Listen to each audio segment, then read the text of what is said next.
এই হিন্দু ভাইটি কি বলে একটু শুনুন।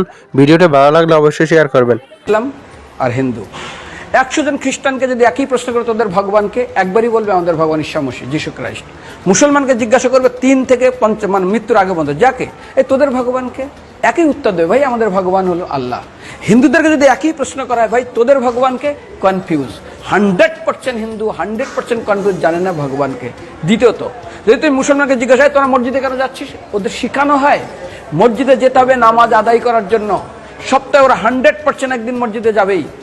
তুমি যদি খ্রিস্টানদের জিজ্ঞাসা করো তোমরা কেন কোথায় যাবে, কোথায় যাও না, আমাদেরকে একদিন তারা চার্চে যাবেই। কেন? ঈশ্বরে প্রার্থনা করার জন্য। ওদের শেখানো হয় জন্মের থেকে, এটা সংস্কার।